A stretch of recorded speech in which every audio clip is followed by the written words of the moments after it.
Hello and welcome to Random Interesting Facts, the podcast about everything and nothing, with your host 42. This week's topic is sleep.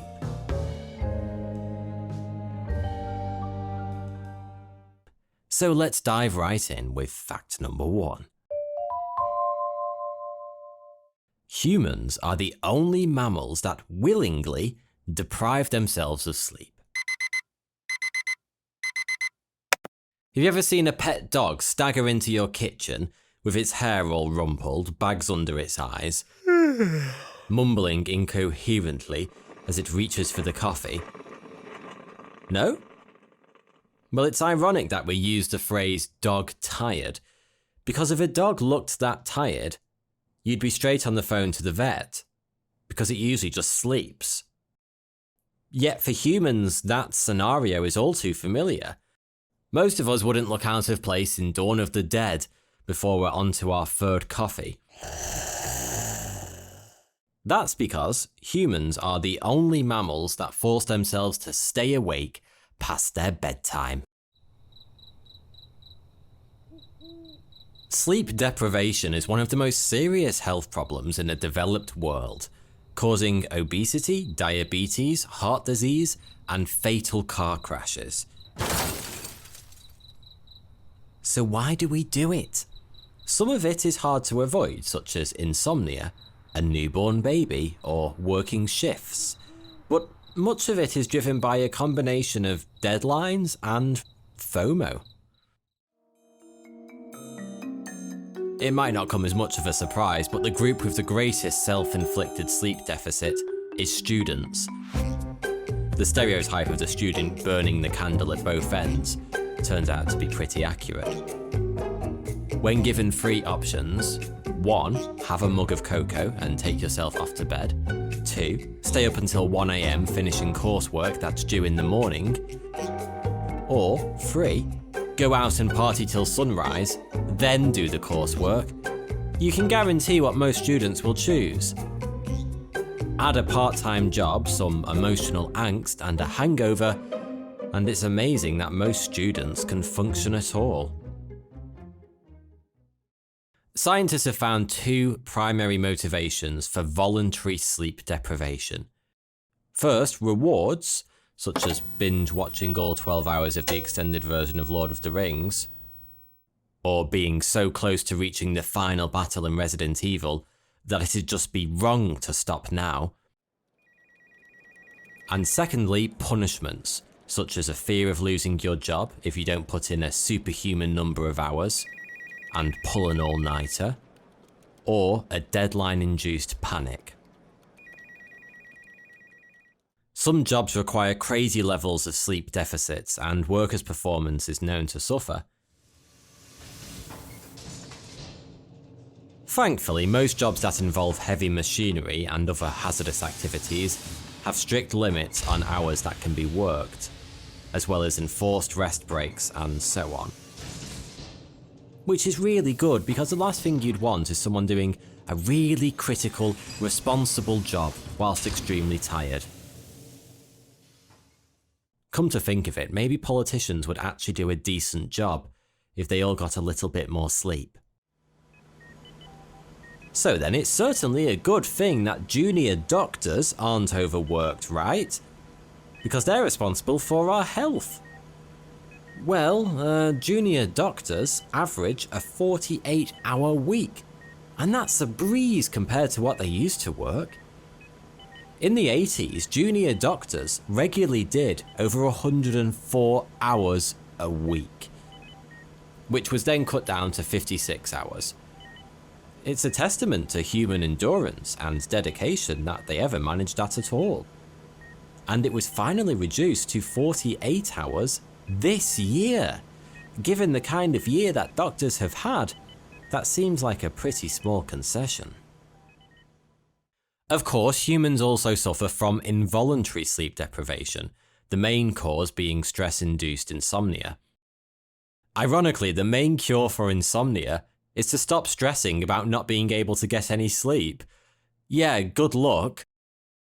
Stress causes the brain to stay on high alert. Even without insomnia, it'll make your sleep less efficient. There's evidence that humans use something called asymmetric sleep when they're in unfamiliar or stressful surroundings.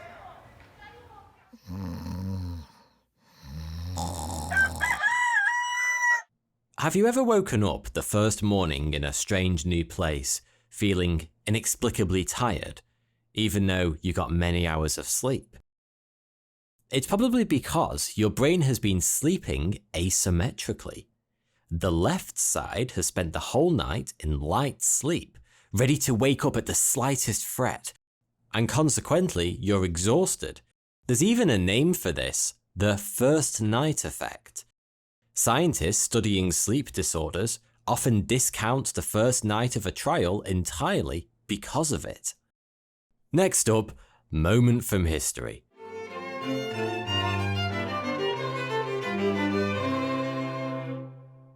Where each week we look back at one particularly odd moment from the past. And this week we're cheating a bit because our moment from history is rather recent. Actually, it's from this year, but it's still really interesting. Because this week we're looking at the time that a man washed up on the Florida coastline after trying to run to New York via the Atlantic Ocean in a waterproof hamster wheel. Yeah. In a story that sounds like it was ripped straight from a Monty Python sketch, extreme athlete Ray Reza Bellucci set off from St. Augustine, Florida on the 23rd of July 2021 to float to New York. I shit you not. Bellucci had built himself a waterproof plastic hamster wheel powered entirely by him running on the spot. His intention was to run east to the Gulf Stream and then run up the Atlantic seaboard till he hit the Big Apple. But within less than a day, Bellucci washed ashore down the coast from St. Augustine, some 20 miles further from New York than his starting point. Nice going. And remarkably, this wasn't even his first failed attempt to cross the sea by hamster wheel. In 2016, he set out, twice, to run 3,500 miles from Florida to the Bermuda Triangle and back again. This time he had to be rescued by the Coast Guard. They weren't too pleased as they'd already denied him position to sail, calling the whole planned trip manifestly unsafe, which seems like a bit of an understatement. His first encounter with the Coast Guard was in 2014 when they received a report of a disorientated man in a bubble off the coast of Miami asking for directions to Bermuda. Now that sounds like a setup for a joke if ever I heard one. On learning that Bellucci had only protein bars and bottled water to sustain him, they became rather concerned. Bellucci had said he had intended to run 1,033 miles across the ocean from Pompano Beach to Bermuda, then to Puerto Rico, Haiti and Cuba before returning home. He would catch fish, eat protein bars, and sleep in a hammock inside his pod. He would also have to chew gum for seasickness. Because all of that sounds completely sane, right? Yeah. His ultimate goal was to run to 190 nations to encourage world peace. When he was first approached by the Coast Guard in 2014, Bellucci refused to quit. However, just 3 days later, he sent out a distress call.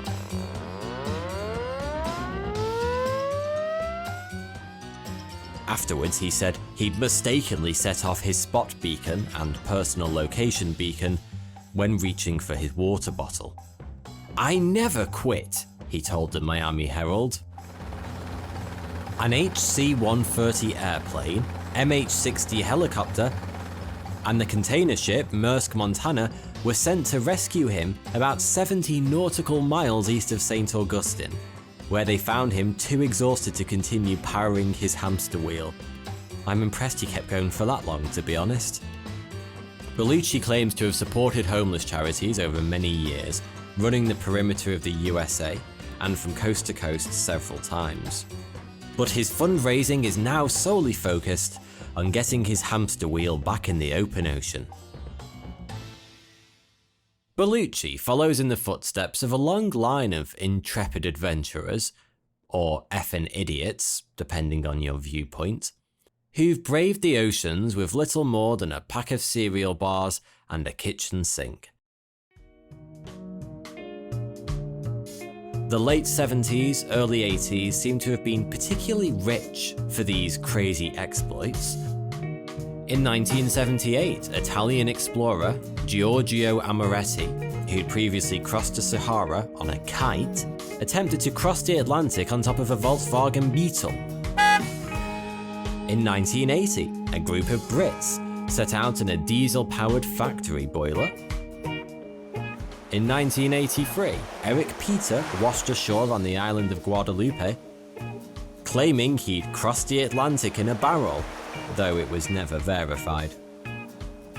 One of the weirdest and smallest watercraft to cross the Atlantic was made from a wardrobe and a washing machine, built and sailed by Tom McNally, who'd made the crossing several times in vessels of decreasing size, accompanied on at least one trip by his pet tarantula.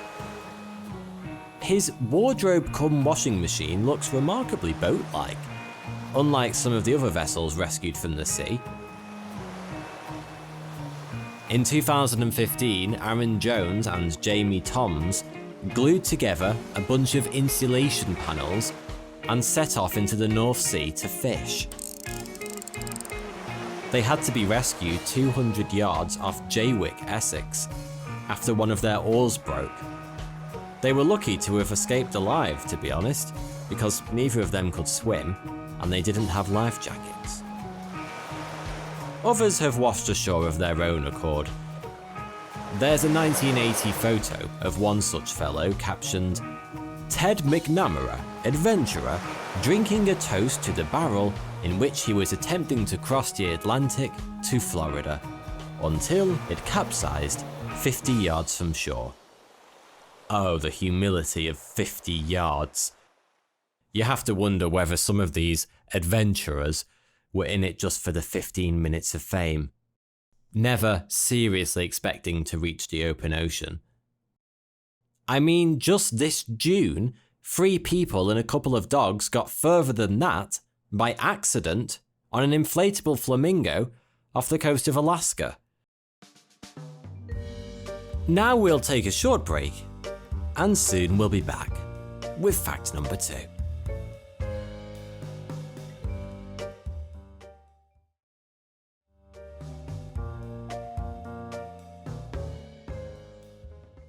Fact number 2.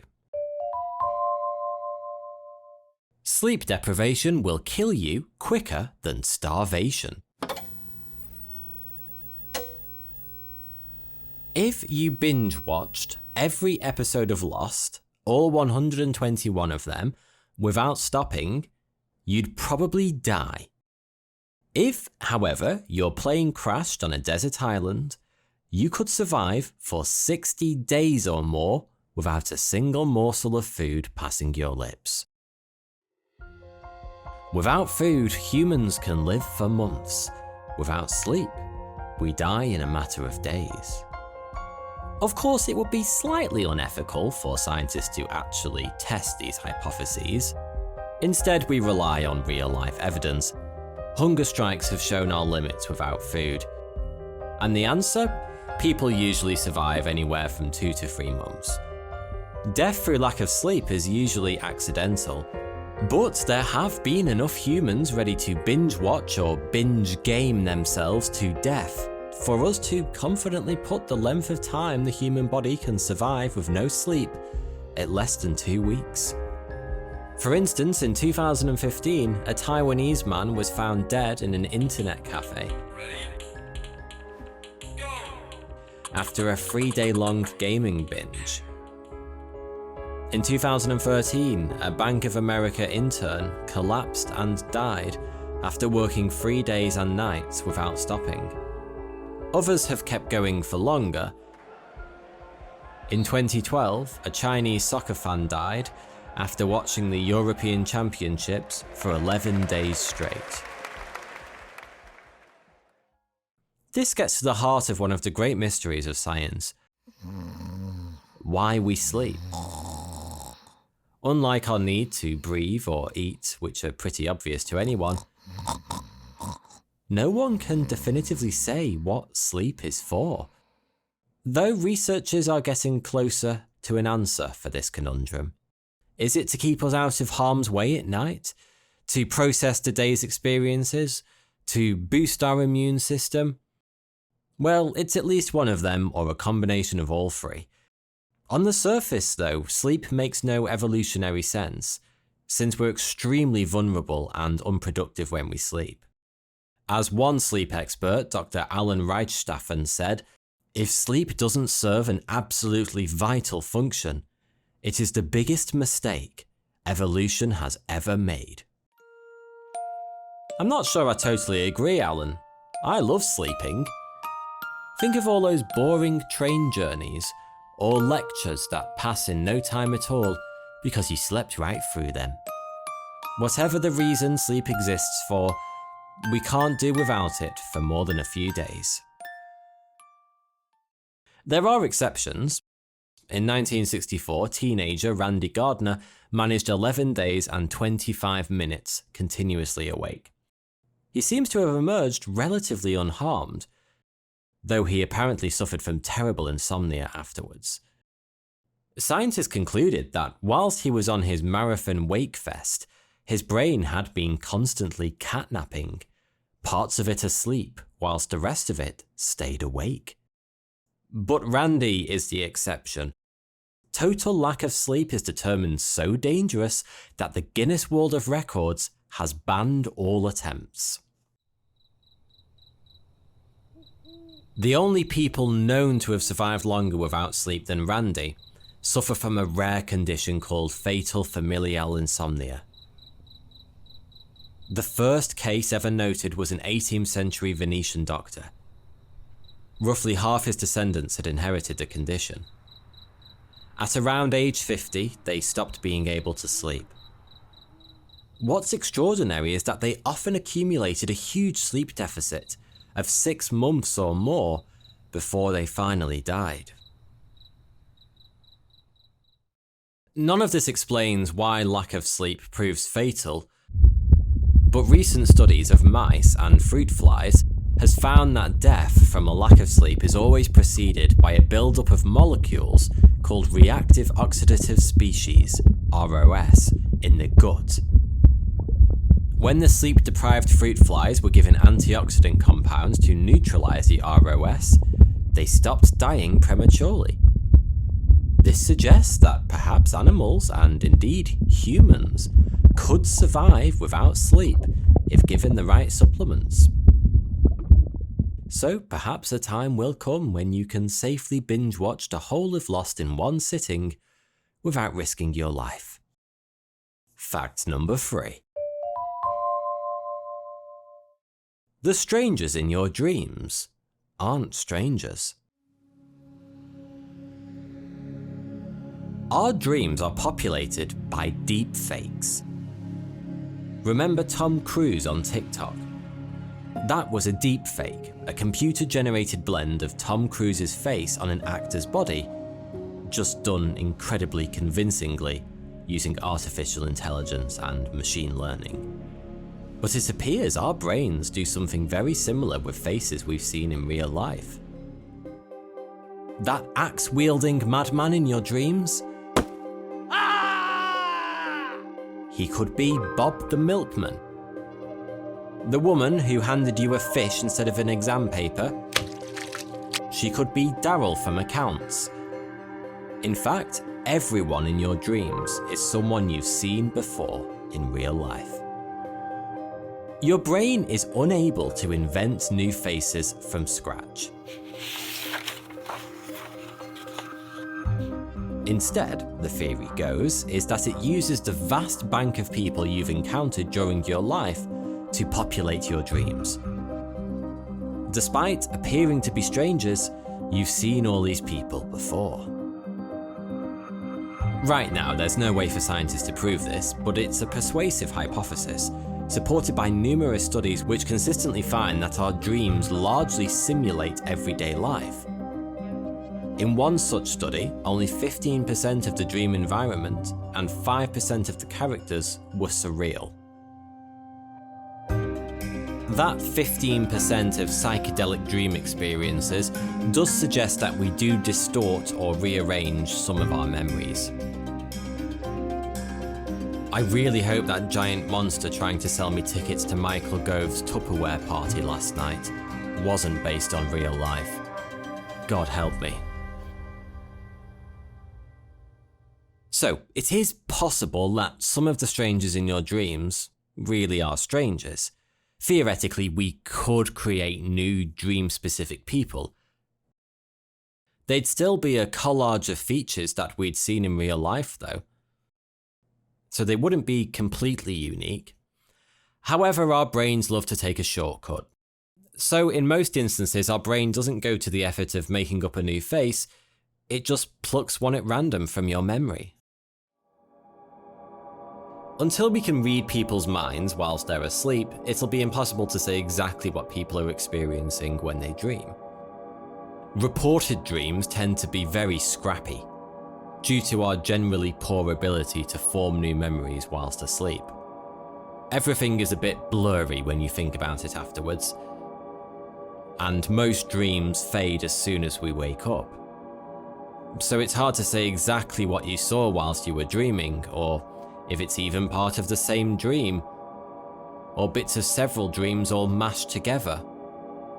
But researchers are starting to make some headway into tapping directly into people's dreams. In several recent studies, participants who experience lucid dreams, which means they're aware that they're dreaming, were trained to communicate whilst they were asleep.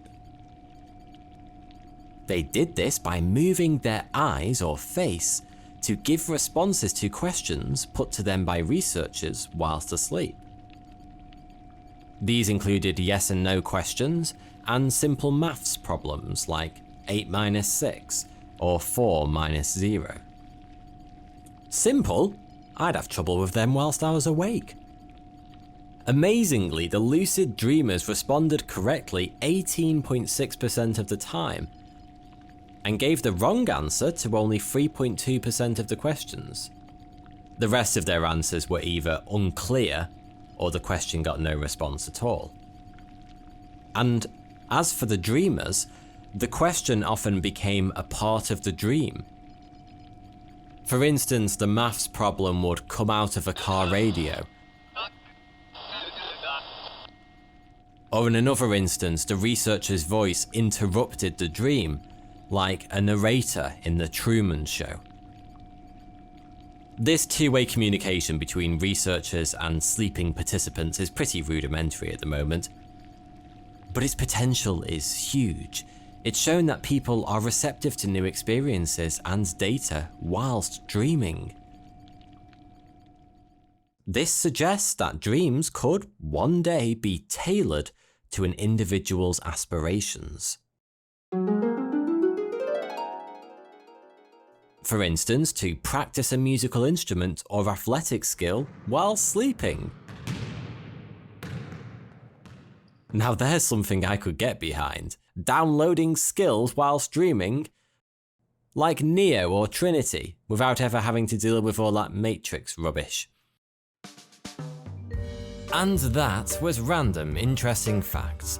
Thank you for listening, and I'd absolutely love to hear your comments and suggestions for future episodes. And also be sure to like, review, and subscribe.